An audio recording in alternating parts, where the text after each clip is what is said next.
Ok, Parashat Hashavua, Lech Lecha.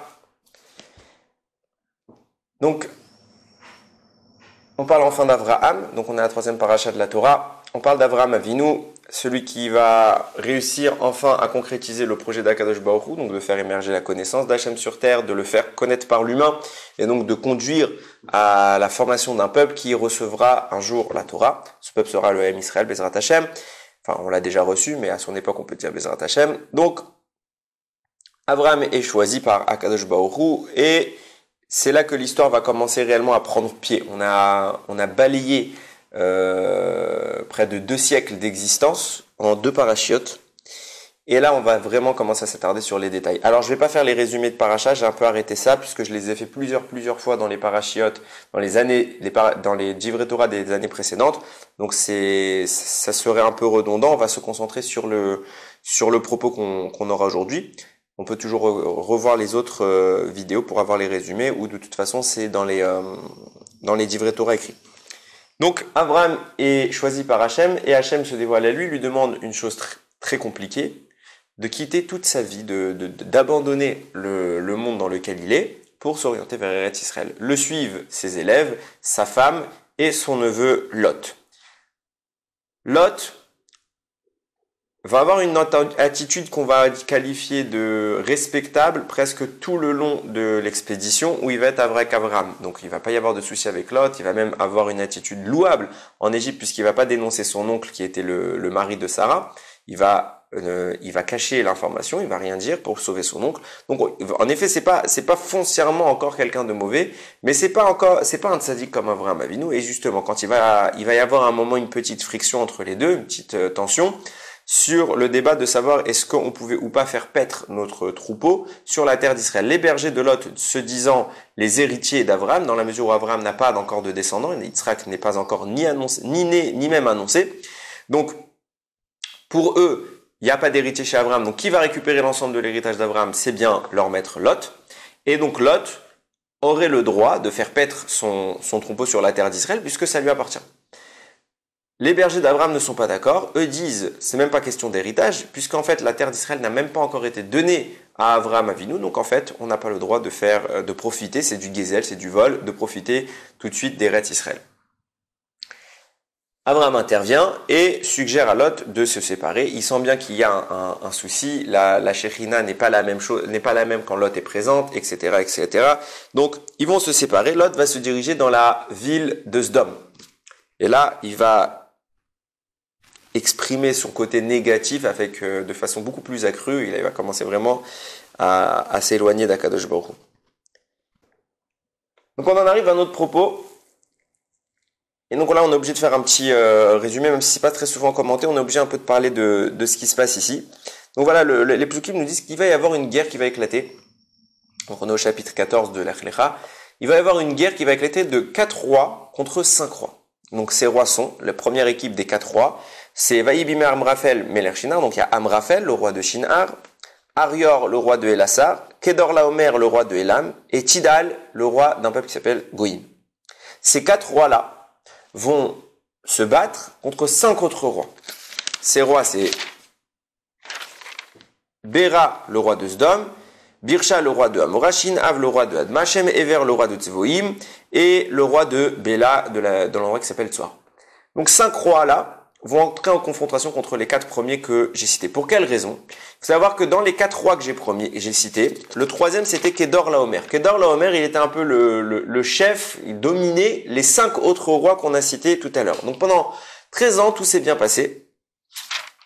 Du moins à la 13e année, il y a eu une rébellion. 12 ans, ils étaient vraiment assujettis, et à la 13e année, ils se sont rebellés contre Kedor Laomer. Kedor Laomer réunit ses alliés, donc les 3 autres rois que j'ai cités, pour former une alliance de 4 rois, et ces 4 rois vont maintenant entamer la guerre contre les 5 rois qui se rebellent, qui veulent sortir du joug de Kedor Laomer. Et la victoire est donnée aux 4 premiers rois, donc 4 rois qui vont réussir à terrasser 5 armées. Donc c'est pour dire que ce n'étaient pas des gens qui étaient pas importants, c'était des gens très importants, très puissants. Et donc ils vont réussir à mater la rébellion, et ils vont conquérir, puisqu'il y avait dans les rois en question, il y avait le roi de Sdom, ils vont conquérir la ville de Sdom. et se trouver là-bas Lot. Donc ils vont le faire captif. Et comme Lot est maintenant captif, il est en danger. Et c'est là que Abraham va devoir intervenir. Alors avant toute chose, on a besoin d'éclaircir les choses. On a l'impression que cette histoire elle est citée comme ça, juste pour nous raconter qu'Abraham il va faire une guerre et qu'il va devoir sauver son neveu Lot. Comment ça va se passer en bref, hein. Donc il va y avoir un survivant, un rescapé, qui va annoncer l'information à Abraham. Abraham entend que son neveu Lot est en danger. Donc il cherche à le sauver. Avant toute chose, il faut vraiment mettre les choses dans leur vrai contexte. Pourquoi il y a cette guerre? Alors nous on se dit, bon bah il y a 5 rois qui étaient sous influence de Kedorlaomer et se sont rebellés. En fait c'est pas exactement ce qui s'est passé. Il y a un méfarèche sur le Pirkei des Rabbi Eliezer qui s'appelle le Veload Ela, qui explique comme ça. Il dit en fait, faut savoir qui sont ces rois. Enfin du précisément on voit que on a la formulation du verset, elle est très indicatrice. Pourquoi? Parce qu'en fait, l'instigateur logique du récit que je suis en train de faire de cette guerre, c'est Kedorlaomer, puisque le débat se trouve entre les 5 rois qui lui sont assujettis et Kedorlaomer ils veulent sortir de son emprise. Donc, on a l'impression qu'en fait, Kedorlaomer, c'est le fédérateur de l'alliance des 4 rois. Mais c'est intéressant parce que si c'était le cas, d'après beaucoup de commentateurs, on aurait dû trouver dans la citation des 4 rois qui sont alliés contre les 5 rois, on aurait dû trouver en tête de liste, on aurait dû voir Kedorlaomer. Or là, il arrive qu'en 3e position. C'est pour dire qu'il est de moindre importance que les autres rois qui sont cités. Alors, beaucoup d'explications sont apportées sur l'importance et donc la hiérarchie. Est-ce qu'en effet, c'était Kedorlaomer l'instigateur de toute l'expédition ou pas? Ou est-ce que peut-être c'est parce qu'on les a cités par ordre d'importance, par la puissance de leurs armées, etc., de leurs armées ou quoi que ce soit d'autre?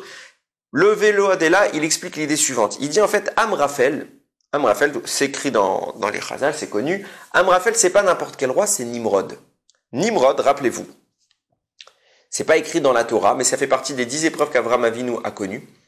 Nimrod, ça vient du mot Mored. Mored Bamalchut, c'est celui qui se rebelle contre la royauté d'Akadosh Baruch Hu. C'est le rebelle par définition, c'est le premier qui va commencer à vraiment, c'est lui qui va être l'instigateur de la tour de Babel, etc., qui va vraiment chercher à dénigrer Akadosh Baruch Hu. Et donc il va faire passer un message dans le monde comme quoi Dieu n'existe pas. Il va s'opposer à l'idée de l'existence d'un maître du monde. Et forcément, cet état des choses, puisque Nimrod est quelqu'un de très influent, quelqu'un de très puissant, il est vraiment reconnu dans le monde, il est craint dans le monde. Donc son message, il se diffuse énormément dans la population. Et il devient l'ennemi naturel d'Abraham, puisque justement tout le propos d'Abraham est de faire reconnaître Akadosh Baruch Hu sur terre. Si tu me dis que Nimrod, c'est celui qui se rebelle et qui cherche à le faire disparaître de la conscience commune, alors Abraham et Nimrod sont des ennemis jurés. Nimrod est plus ancien, donc il va s'en prendre à Abraham, puisque Nimrod a une armée, Nimrod est roi, Nimrod c'est même un empereur. Donc il va s'en prendre à Abraham et il va vouloir le détruire. Il va pas nécessairement détruire le personnage, mais détruire ce qu'il représente.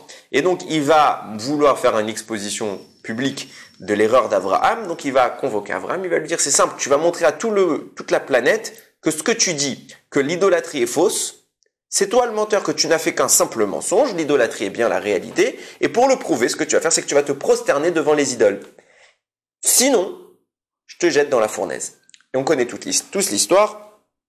Abraham va faire le choix d'Akadosh Baruch Hu, il va dire je suis prêt à mourir, mais jamais à me prosterner pour un faux Dieu, jette-moi dans la fournaise. Abraham est allé dans la fournaise, et on connaît le miracle, Akadosh Baruch Hu l'en a sauvé, et il est sorti de là-bas indemne. Le frère de Abraham Avinu s'appelle Haran. Haran est indécis, puisque Nimrod va lui dire de quel côté tu es. Est-ce que tu es de mon côté ou celui d'Abraham? Et Haran va dire, écoute, je serai du côté du vainqueur. Si Abraham va dans la fournaise et que tout se passe bien, j'irai avec Abraham. Si ça se passe pas bien, ce sera pour moi la preuve que Dieu n'existe pas et je me soumettrai à l'idolâtrie. Donc Abraham se jette dans la fournaise, il en sort. Haran, lui, ne va pas, puisqu'il n'était pas intègre dans son raisonnement, il était encore indécis, il va pas avoir le mérite de sortir de la fournaise et lui, il va mourir. Précision très importante, il a quand même eu un srout d'y être allé. Il a quand même eu un srout extraordinaire. Bien sûr qu'il a compté sur un miracle qu'il n'aurait pas dû. Il l'a fait pour avoir un miracle. C'est ça son erreur, ce qui fait qu'il n'a pas pu bénéficier du miracle. Mais quoi qu'il en soit, il est mort pour Akadosh Baruch Hu. C'est un très très grand mérite et il va se répercuter bien plus tard. On aura peut-être l'occasion d'en reparler. Le fils de Haran, c'est Lot. Ok? Donc à ce moment-là, au niveau de la démonstration, Nimrod vit un échec cuisant. Il cherche à montrer que le propos d'Abraham, comme quoi Dieu existe, il cherche à prouver que c'est faux. Et comment il cherche à le prouver? En soumettant Abraham, en le contraignant à se prosterner. Abraham ne le fait petit 1, il refuse, donc il maintient son propos. Et petit 2, un miracle extraordinaire se produit, Abraham survit aux flammes. Chose complètement indiscutable. Ça peut pas être autre chose qu'un miracle. Tout le monde voit ça. Et Nimrod, qui est presque le maître du monde à cette époque, se fait humilier. Et tout son propos commence à s'effondrer. Il perd en puissance, il perd en importance. Contrairement à Abraham, qui lui gagne en notoriété et qui commence à être de plus en plus reconnu, justement, ça va attirer de plus en plus d'élèves pour se rapprocher d'Abraham. Et c'est ce que Nimrod va mal vivre. Que fait Nimrod? Et c'est justement là, c'est suite à cet événement qu'on n'a pas nécessairement mentionné dans la Torah, c'est suite à cet événement qu'on peut comprendre pourquoi Nimrod est important ici. Vaïbime Amraphel, à l'époque de Amraphel que Ramim nous dévoile, Amraphel, c'est Nimrod. À l'époque de Amraphel, Ramim nous dit pourquoi on l'appelle Amraphel, parce qu'il lui a dit, poule, vas-y, descends dans la fournaise, et c'est la traduction d'Amraphel. Donc, Nimrod le rebelle, il cherche quand même à restituer, à redorer son blason. Donc qu'est-ce qu'il fait? Il commence à fomenter un plan. Comment on va faire? Je peux pas battre Abraham. Abraham, j'ai bien compris qu'il vit dans un monde qui est surnaturel, il est protégé, j'ai pas pu, le feu ne le tue pas. Comment je vais le tuer? Donc je peux pas tuer Abraham.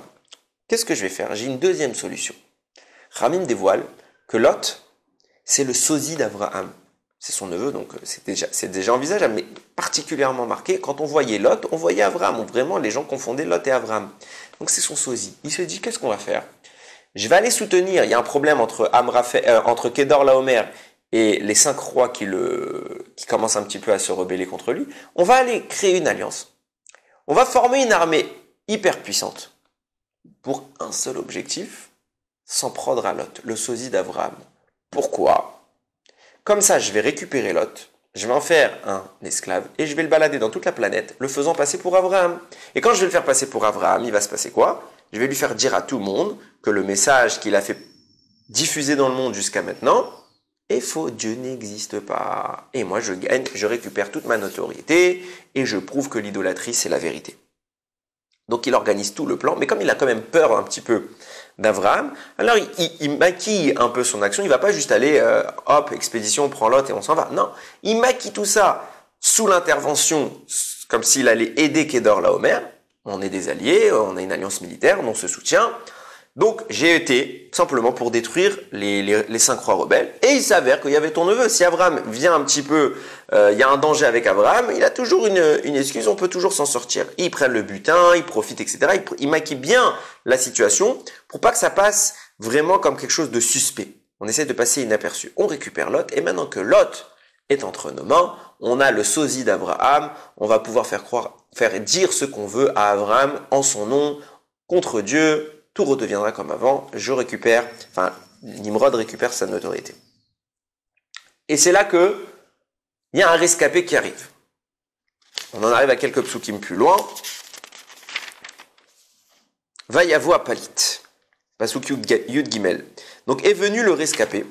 Vayeged le Avraham à Ivri. Il a dit à Avraham et Ivri, Viu shochen bolon mamre, Achi Mamre Haemori, Achi Eshkol, ve Achi Aner, ve Em Baale Berit Avraham. Donc il y avait une alliance entre Avraham, Eshkol et le frère de Aner. Donc c'était une bonne équipe, quoi. C'était même ses élèves au final.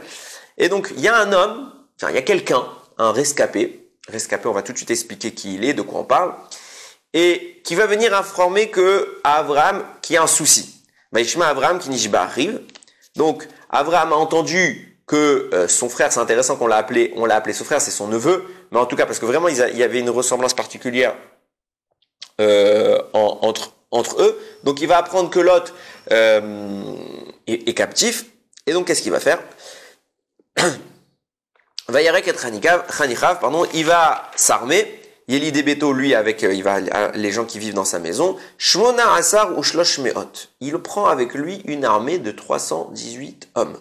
Vaïrdov Adam. Et il les poursuit jusqu'à Dan. Donc il va à la confrontation contre les 4 rois vainqueurs des 5 rois. Donc on imagine déjà l'armée. Je précise, si je me trompe pas, je me rappelle plus de la référence, je crois que c'est dans Sanhedrin, c'est écrit qu'ils étaient 2,5 millions à peu près. L'armée ennemie est 2,5 millions de soldats. Abraham va pour les combattre, accompagné de 318 hommes. C'est du suicide.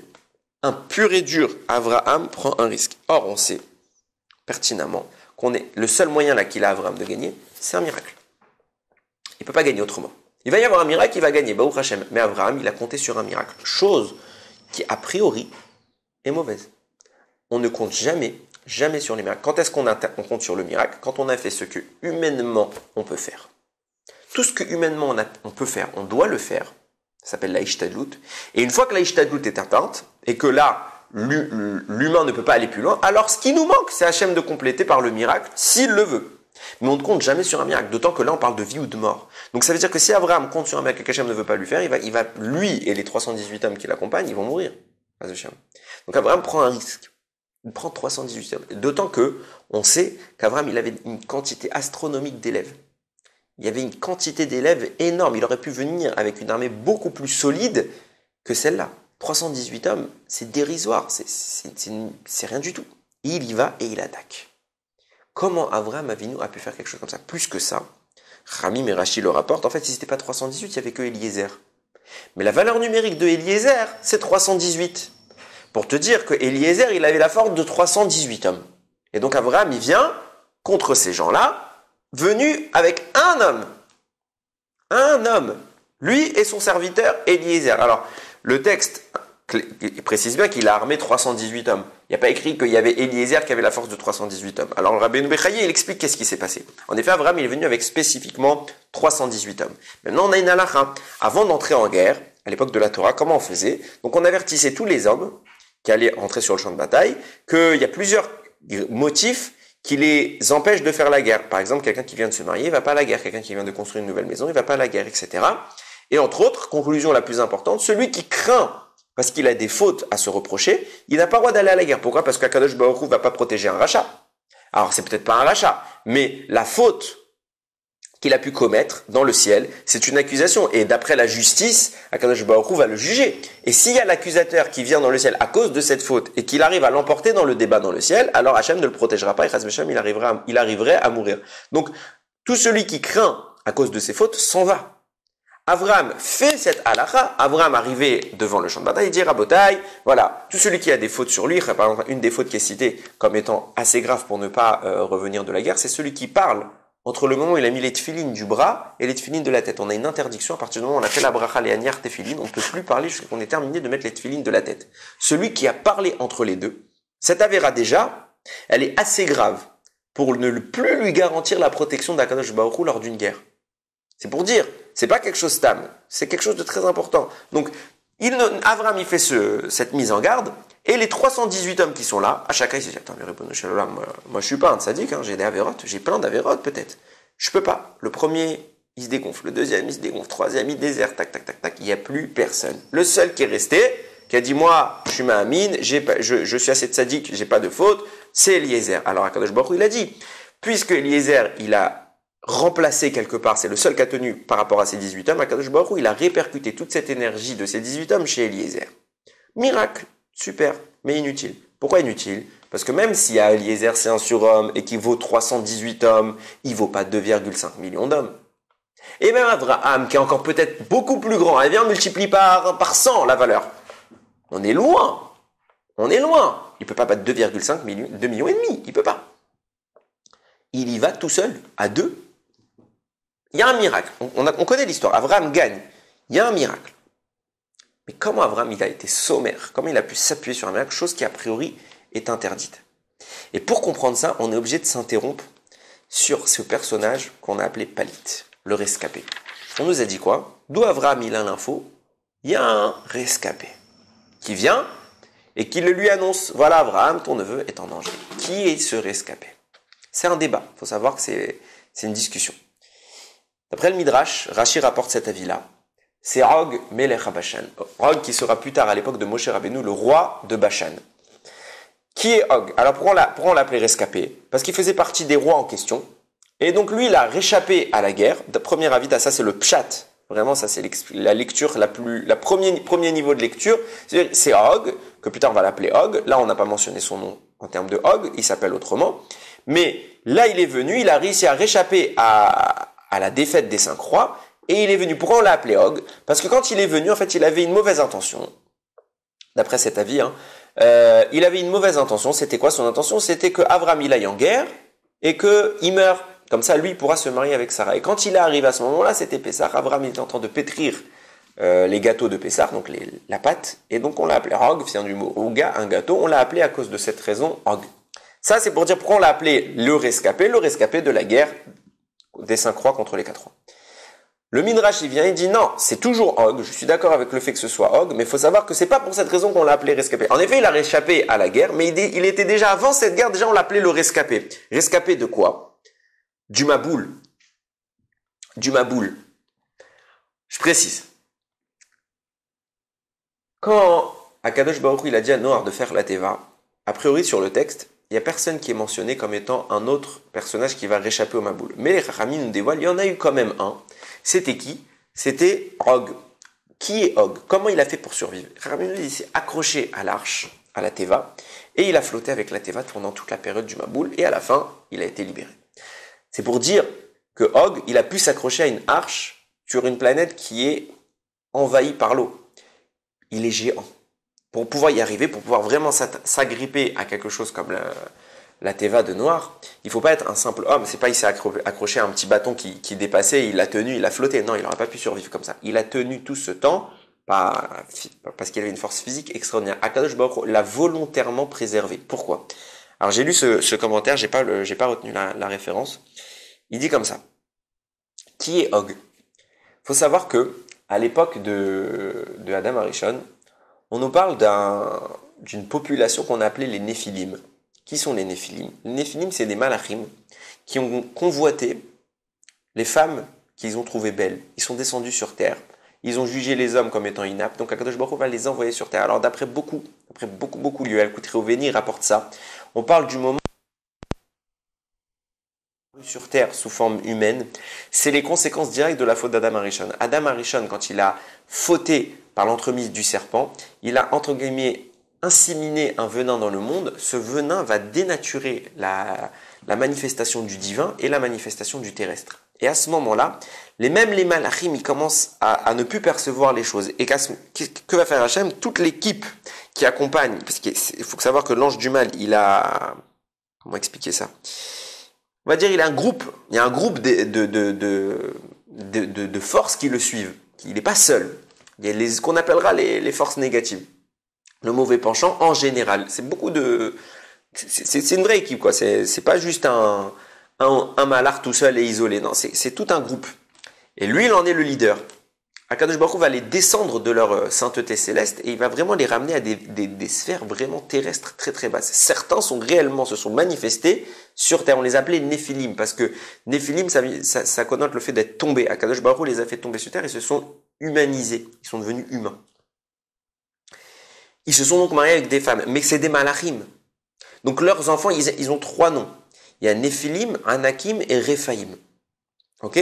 Pourquoi ils ont 3 noms? Ramim me disent parce qu'en fait, en fonction du temps, quand les premiers malachim, qui sont vraiment eux-mêmes, qui étaient des vrais anges, qui sont devenus des humains, se sont unis, déjà c'était des colosses, ils étaient dans une expression qui est déjà, on avait vu que les êtres humains de l'époque, ils étaient particulièrement puissants, particulièrement grands, mais eux, c'était encore beaucoup plus. C'était vraiment quelque chose de surhumain, qui dépassait tout entendement. C'était du divin qui se manifestait sur terre. Donc forcément, leurs enfants, ils étaient à une dimension qui dépassait la nature normale. Et avec le temps, cette énergie, elle s'est diluée, puisqu'ils ont eu d'autres femmes, ils ont eu ci, ça, ils se sont mélangés. Donc forcément, cette énergie, elle se dilue. Donc les caractéristiques initiales qu'ils avaient, elles sont de moins en moins manifestes, et on le voit de moins en moins, et jusqu'à qu'on arrive à la dernière génération. Donc il y a eu les Néphilim, qui sont devenus, après on les a ensuite appelés les Anakim, qui veut dire les géants, parce qu'ils sont un peu moins que les Néphilim. Les premiers, on les reconnaissait clairement en tant qu'étant des anges descendus sur terre. Là, maintenant, ça se voit un peu moins, ils sont un peu plus terrestres, les descendants, donc on va les appeler les géants, les Anakim. Puis après, avec le temps, on va même changer le nom parce que ça va encore se diluer, c'est encore plus bas. On va les appeler les Réphaïm. Et Og est appelé un rescapé des Réphaïm. Donc il fait partie de cette généalogie, cette descendance-là des premiers anges. Akadosh Baruch Hu va faire le choix suivant. Je vais en sauver un seul. qui est déjà parmi les plus bas, puisqu'on voit qu'on est des générations après, ils se sont fortement affaiblis. Je m'en sauver un pour montrer aux générations qui vont venir après le Maboul ce que j'ai été capable de faire. À savoir que l'être humain, il a une tendance, il a un ego où il se croit capable de tout, il se croit invincible. Je vais leur montrer qu'il y avait avant eux des êtres largement plus puissants qu'eux, qu'ils les considéreraient même pas tellement qu'ils sont faibles à côté d'eux, comme Og. Et que malgré que le monde en était peuplé, et qu'il n'avait pas qu'un peu, il y en avait beaucoup, Akadosh Baruch Hu, en un claquement de doigts, il a réussi à les détruire. Pour dire à quel point Akadosh Baruch Hu, il est au-dessus de toute la nature humaine. Donc il va choisir un survivant pour montrer, regardez, tu vois, des comme lui, il y en avait des milliers, ils étaient beaucoup plus forts que lui encore, parce que lui c'est un des plus faibles, et comme ça je les ai détruits. Alors toi qui es encore plus faible que lui, ne commence pas à croire que tu peux survivre au Maboul, à croire que si toi t'avais été là-bas, t'aurais pu réchapper à la sentence, etc. Je fais ce que je veux de mon monde. Akadosh Baruch Hu a voulu sauver Og. Donc premier avis, Og est un rescapé, soit, première lecture on a dit de la guerre, mais d'après le Midrash, il est rescapé bien avant la guerre, il est rescapé depuis le Maboul. Il va vivre extrêmement longtemps. Pourquoi? Parce qu'on voit, c'est un très bel enseignement, on voit que quoi qu'il en soit, il a fait quelques pas vers Abraham et contre son gré, c'était pas du tout son intention, mais il a fait une mitzvah puisqu'il a informé Abraham de la captivité de son neveu. Akadosh Baruch Hu, il a dit que c'est un rachat. Donc il va lui payer son mérite sur terre. Le mérite de tes pas, je vais te le payer en années de vie. Il a payé des années de vie, il a vécu extrêmement longtemps. Depuis, avant le Maboul, il a dépassé Noach, Abraham, Yitzhak et Yaakov, les 12 tribus, les 210 ans en Égypte. Il survit les 40 ans dans le désert, et quand Moshe Rabbeinu arrive face à lui, il est toujours vivant, et c'est Moshe Rabbeinu qui se chargera de le tuer. Donc c'est pour vous dire, le simple mitzvot d'être allé contre, c'était une mitzvah involontaire, Akadosh Baruch Hu lui a rallongé la vie. C'est pour ça qu'on dit qu'on a un mérite particulier lorsqu'on va à la synagogue. Nos pas, c'est un mérite qu'Akadosh Baruch Hu compte comme étant la mitzvah même d'aller à la synagogue. Et le fait d'aller à la synagogue, c'est Orech Yamim, ça nous prolonge les jours. Donc on voit que le simple Srar Psiot, ça s'appelle le mérite des pas, le mérite de la marche, combien il peut prolonger notre vie. Bon, ça c'était pour la petite histoire.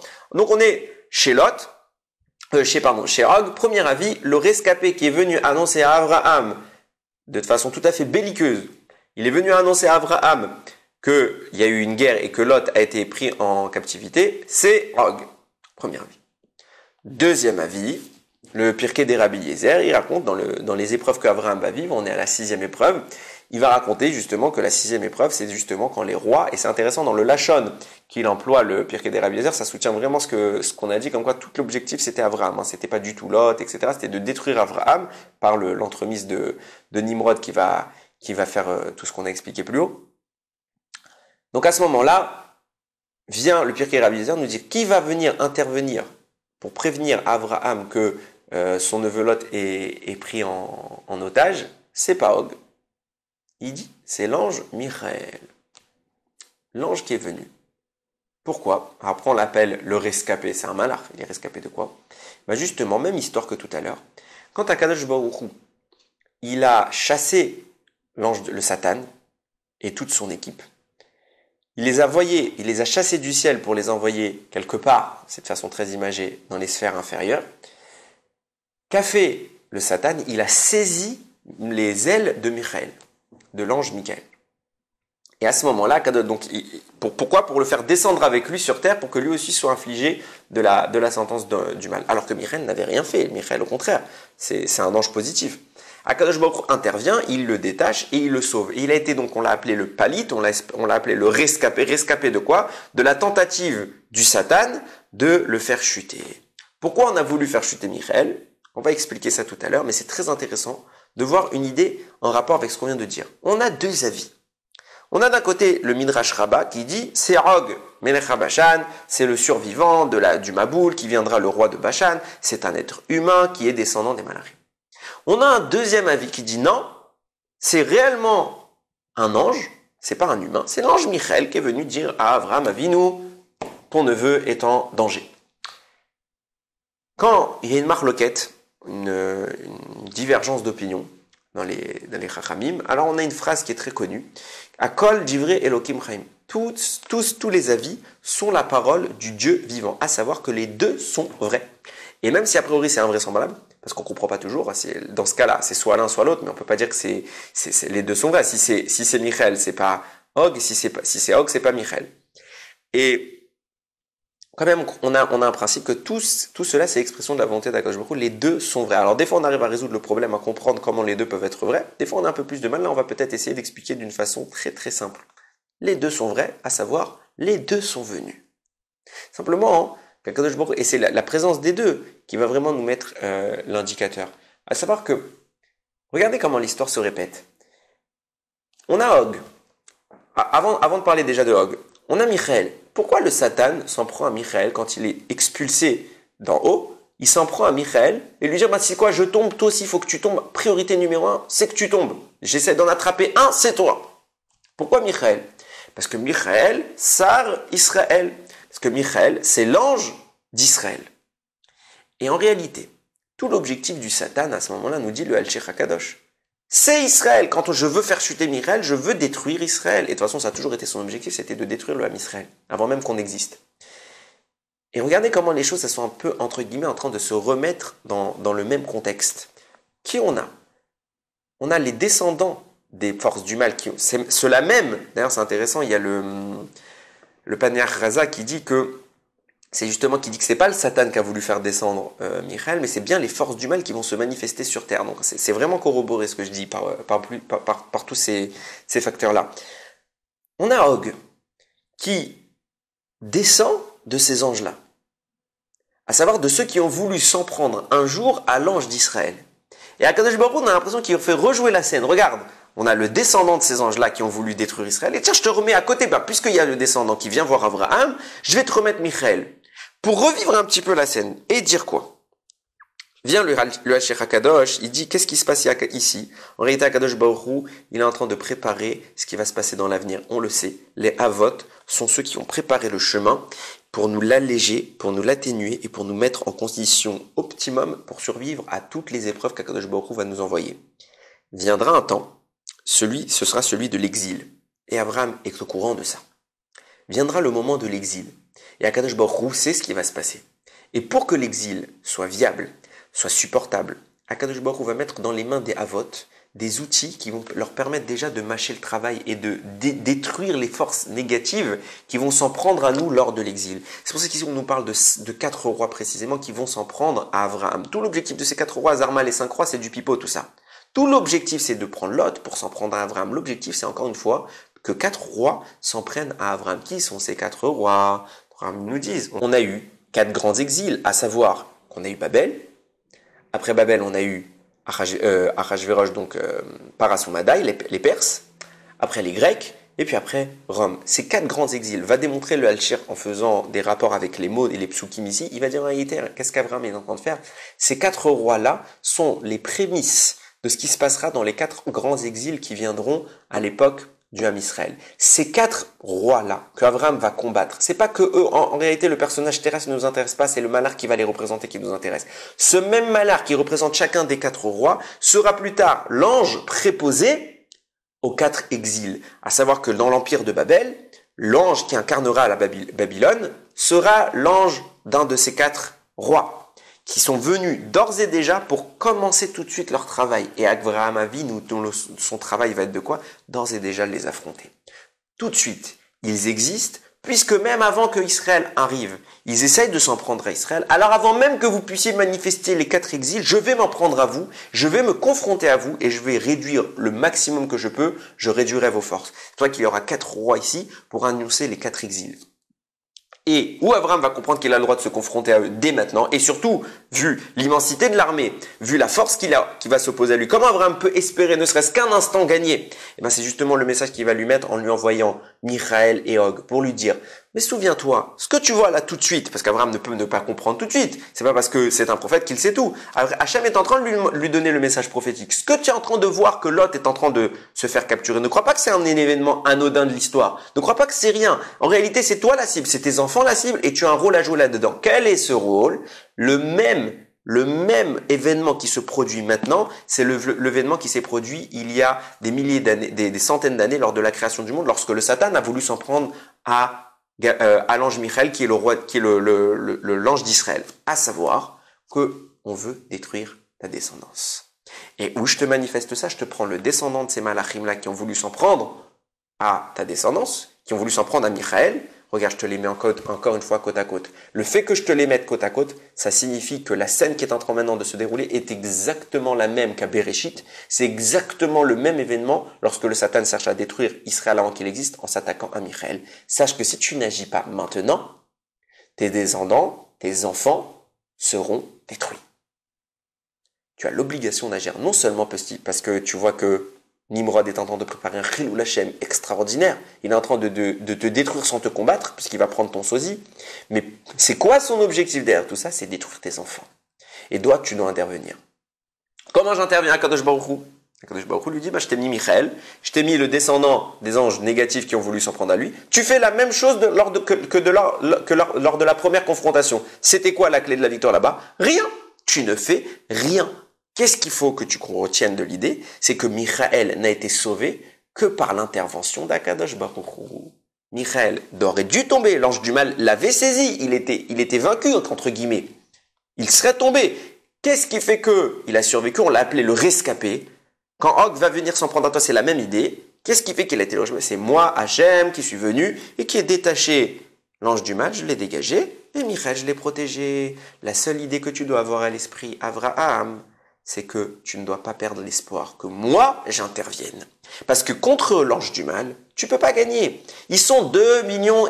Tu ne peux pas gagner. Il y a pas, même si tu réunis une armée, tu ne gagneras pas. La seule chose que tu dois avoir à l'esprit, c'est il faut pas que tu perdes espoir en moi.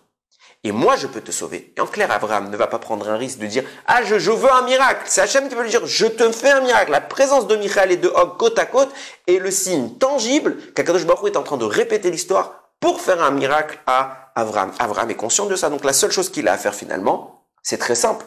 C'est ne pas perdre espoir, d'y aller sans perdre espoir, garder sa confiance en Akadosh Baruch Hu et attendre un miracle. Même si encore une fois, on remet en scène une situation, on a l'impression qu'Abraham va au suicide, comme dans la braise. Abraham n'a pas eu une once d'hésitation, il s'est jeté dans les flammes, il a dit pour Akadosh Baruch Hu, je suis prêt à mourir. Là, je ne perds pas espoir, c'est encore plus facile quelque part. Je ne perdrai pas espoir quand je verrai les 2,5 millions d'individus qui vont se jeter sur moi. Je ne perdrai pas espoir que Akadosh Baruch Hu me libère, de même qu'il a libéré l'ange d'Israël, Michaël. De même, il me libérera et ce sera le signe pour moi, le moyen pour moi de m'en prendre à ses ennemis. Abraham fonce. Il y arrive et là, il va se passer quelque chose d'extraordinaire. On va voir qu'Abraham, non seulement il va pas perdre espoir, mais il vient avec 318 hommes. Pourquoi 318 hommes? Et au final, un homme qui était Eliezer. Pourquoi juste ça? Pour dire à Kadosh Baruch Hu, j'ai compris. J'ai compris ton message. La chose que je dois pas faire, c'est faire, en hébreu, ça s'appelle faire Yehush, abandonner, perdre espoir. Je dois pas perdre espoir. La valeur numérique du mot Yehush, l'espoir en hébreu, nous dit le Agra des Kala. La valeur numérique du mot Yehush, en comptant sans compter le Kolel, mais en comptant la vraie valeur numérique du mot Yehush, précisément 317. Abraham dit, puisque les forces qui s'en prennent à moi, c'est celle de l'abandon, celle de la perte d'espoir, je vais montrer que moi je suis juste au-dessus de cette perte d'espoir. Je ne vais pas aller chercher plus loin. Je vais prendre l'énergie en question qui s'appelle le Yehush, la perte de l'espoir, 317, je vais rajouter 1. Pas plus. Ni moins, parce que ça voudrait dire que je suis toujours sur l'emprise des forces de la perte d'espoir. Je vais juste aller au-dessus. 318, je ne prends pas plus. Akadosh Baruch Hu va répercuter toute cette énergie. Quand on dit qu'il a donné la force, les 318 hommes qui sont là, qui vont se dégonfler, qui vont partir, on dit qu'il a donné la force à Eliezer parce qu'il avait la même valeur numérique, 318. Ça veut dire quoi? C'est pas dans la force des bras. Ça veut dire que la force qu'Abraham a mis en place pour contrecarrer l'abandon, les énergies négatives qui peuvent le faire perdre, Akadosh Baruch Hu va dire c'est pas grave qu'eux ils abandonnent, puisque toi tu m'as montré maintenant que tu n'abandonnais pas et que tu me faisais confiance. Comme Michaël a été sauvé par moi, tu as confiance que moi je te sauverai. Alors cette énergie-là, ne crois pas que je l'enlève, je la transmets à Eliezer. Tu as toujours à tes côtés la même force pour lutter contre le Yehush, et puisque cette force elle est là, tu es garanti que tu vas gagner. Et regardez jusqu'où ça va. La suite du texte, elle dit comme ça. C'est extraordinaire. Donc il a combattu avec eux la nuit, et Chachamim, le Midrash, il dit, donc il est allé, il va les vaincre, il va tous les repousser jusqu'à la nuit. Chachamim, ils disent, Vaïchalek, Chelek, c'est une part. Il a partagé la nuit. Ça veut dire quoi? Il a partagé la nuit, il a divisé la nuit en deux. Il a combattu jusqu'à Chatzot Laïla, la moitié de la nuit. Chatzia Laïla, il a fini, Après, il s'est arrêté là. Il a compris qu'il fallait qu'il s'arrête là. Il n'a pas pu continuer plus loin.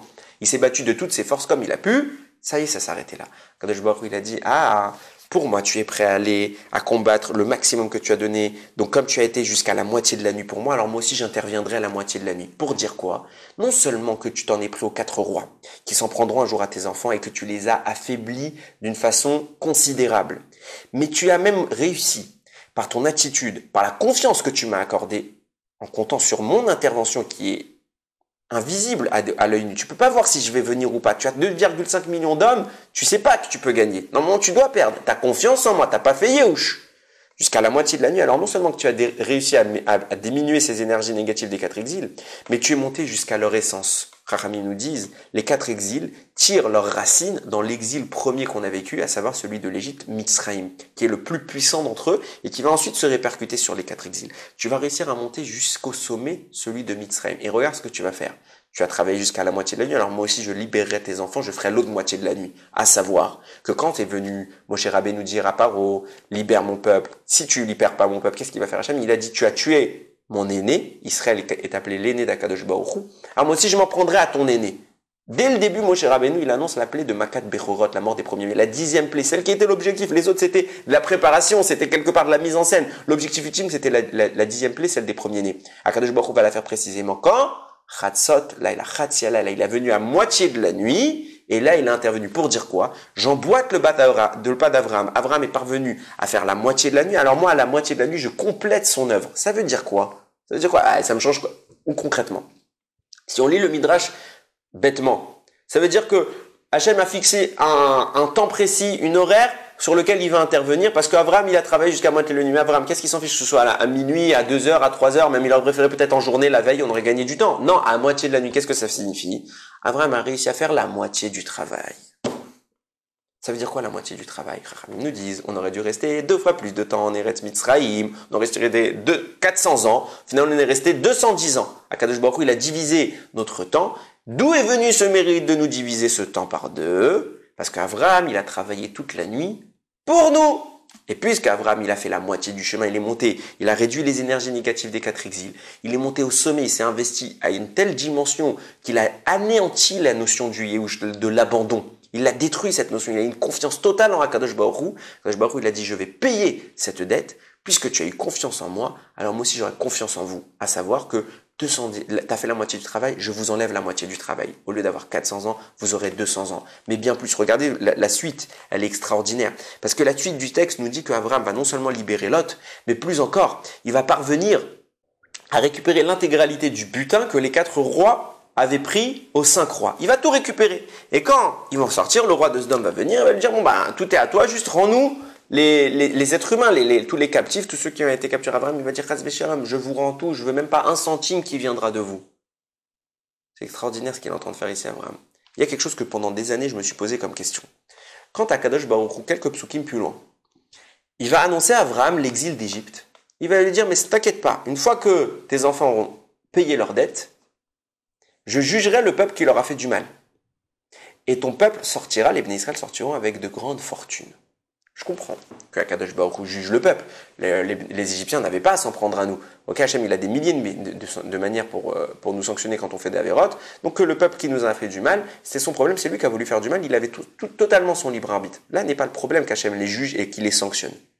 Mais pourquoi derrière nous payer une récompense et nous dire, tu vas, on va sortir très riche. Surtout qu'Abraham, tout son objectif, c'est pas la richesse physique. Abraham, ce qu'il veut, c'est la richesse spirituelle.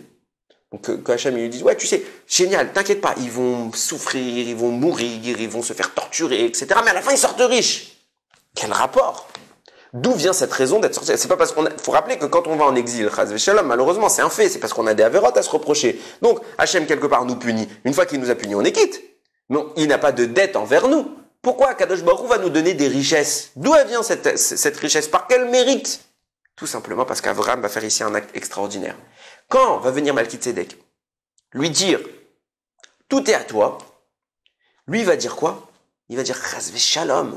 Pas un centime, même un lacet, je l'accepte pas. Mais pourquoi t'acceptes pas? C'est à toi, t'as gagné tout ça, qu'est-ce que t'acceptes pas? Il te fait pas un cadeau. Il dit non. Akadosh Baruch Hu m'a promis quelque chose, que c'est lui personnellement qui m'enrichirait. je ne veux pas qu'on puisse dire que c'est vous qui m'avez enrichi. Même si je le mérite, tout ça, c'est à moi, je l'ai conquis de mes mains. C'est ma dette, c'est ma propriété, vous me le devez. Je vous le laisse parce que je veux que l'intervention d'Akadosh Baruch Hu soit indiscutable et totale. Hachem m'a promis et je garde confiance. Je ne perds pas espoir de le voir intervenir, lui, de façon indiscutable, dans ma parnassa. Encore une fois, Abraham va continuer sur cette démarche de dire « je ne fais pas Yehush ». Donc Akadosh Baruch Hu, pour que Akadosh Baruch Hu, et c'est là que c'est extraordinaire, pour que Akadosh Baruch Hu soit encore une fois de plus glorifié, pour faire encore une fois de plus un Kiddush Hashem, Abraham va abandonner des centaines, des milliers de trésors. Et quelque part, il va créer une dette. Et dire à Akadosh Baruch Hu, pour toi, j'ai abandonné tout ça. Akadosh Baruch Hu, vous croyez qu'il oublie même un milligramme de mérite, il l'oublie pas. Puisque ça, c'était bien Abraham, et que pour une seule raison, Abraham ne l'a pas pris. Pour moi, Akadosh Baruch Hu va dire, je garde ce mérite-là d'une grande richesse, et je le donnerai à sa descendance. Quand est-ce que cette descendance, elle profitera de ça? À quel moment Abraham, il a obtenu toutes ces richesses? En faisant la destruction des forces qui vont amener à l'exil, en s'opposant à l'exil. Le seul moyen que le Satan avait contre nous, c'était justement de nous faire abandonner. En n'abandonnant pas, Abraham a obtenu quoi? A obtenu que ces richesses apparaissent. Et à ce moment-là, il les a refusées. Puisque c'est au moment de l'exil, au moment de la destruction de l'exil, qu'Abraham a obtenu ces richesses, qu'il les a mises de côté. Quand je il a dit, je les mets de côté, je les garde pour justement la destruction finale de l'exil. Et au moment où les Bnei Israël termineront l'exil, toi tu as fait, grâce à ton intervention, tu as réussi à obtenir la moitié. Au moment où eux termineront cette moitié, qu'enfin ils sortiront à la moitié de la nuit, comme toi je suis intervenu, je viendrai libérer le Ham Israël, mon peuple juif, à ce moment-là, je récupérerai le mérite que tu as laissé en suspens d'avoir abandonné pour moi des centaines de richesses, un butin extraordinaire, et je le payerai à tes enfants, et grâce à ça, ils auront mérité. Ne croyons pas que c'est une récompense de nous, de notre œuvre, d'avoir été esclaves en Égypte. Non, c'est encore une fois un héritage qu'Akadosh Baruch Hu a gardé. Abraham avait cet argent, et il n'en a pas voulu. Pour Hachem, Akadosh Baruch Hu, il a dit, moi j'en veux pour toi. Et donc oui, Hachem l'a enrichi, comme il avait promis. Oui, il y a eu le Kiddush Hashem, comme Abraham l'avait visé, mais cet argent n'a pas disparu. Certes, ils l'ont momentanément récupéré, les Goïm, mais Akadosh Baruch Hu l'a répercuté des années plus tard à ses enfants en disant, je tiens promesse, je vous donne une richesse. Vous, je vous l'avais pas promis, je l'ai promis à votre ancêtre. Par quel mérite? Parce qu'il a abandonné pour moi toute cette richesse, alors je vous l'offre. Je vous l'offre. On voit combien Akadosh Baruch Hu, il a mis en place des situations où les Avot, ils sont intervenus. Et c'est le message qu'il faut retenir. Comment Abraham a gagné? Pas parce qu'il était fort, pas parce qu'il avait une armée, pas parce que c'était un génie de la stratégie. Non. Akadosh Baruch Hu lui a dit, au final, tu dois comprendre une chose, une seule chose. Tu ne dois pas faire Yehush. Tu ne dois pas abandonner. Tu ne dois pas perdre espoir de me voir intervenir. Alors oui, on doit faire notre Ishtadlut toujours. Parce que là, Abraham était conscient qu'il allait avoir un miracle. C'est pas la question. On ne doit pas compter sur les miracles. On doit faire notre Ishtadlut. Mais dans la vie, le Satan n'a pour objectif que de nous faire abandonner. Sa seule solution contre nous, c'est de nous faire perdre l'espoir. Akadosh Baruch Hu ne m'aime pas, Akadosh Baruch Hu m'en veut, j'ai fait des avérotes, j'ai plus d'espoir de remonter. C'est sa seule solution. Et qu'est-ce qu'Akadosh Baruch Hu a fait comprendre à Abraham et que ça marche avec brio? Ne perds pas espoir. Juste au-dessus de l'espoir, monte à 1 degré au-dessus et tu gagnes contre le Satan. Ta victoire est assurée si tu perds pas espoir. Ne jamais perdre espoir, où qu'on soit, quelles que soient nos défaillances, nos faiblesses, quelle que soit la situation dans laquelle on vit, les catastrophes qui peuvent exister dans le monde, les maladies, comme on en connaît maintenant, ne pas perdre espoir. Perdre espoir, c'est ouvrir la porte au Satan. Garder espoir, c'est accueillir Akadosh Baruch Hu.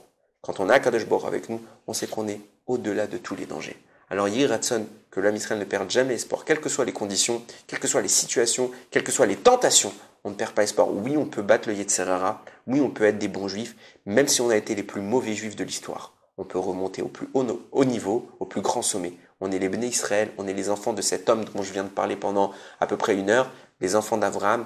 Oui, nous, on ne perdra jamais espoir. On est des croyants, fils de croyants, et on est sûr, on a cette croyance, on a cette émouna, cette confiance en Akadosh Baruch Hu qu'il tiendra promesse. On ne perdra jamais espoir de voir un jour la Géoula arriver. On ne perdra jamais espoir de voir le Mashiach venir nous délivrer. On ne perdra jamais espoir de voir le Beth Amikdash reconstruit. Baruch Adonai Leolam. Amen ve Amen.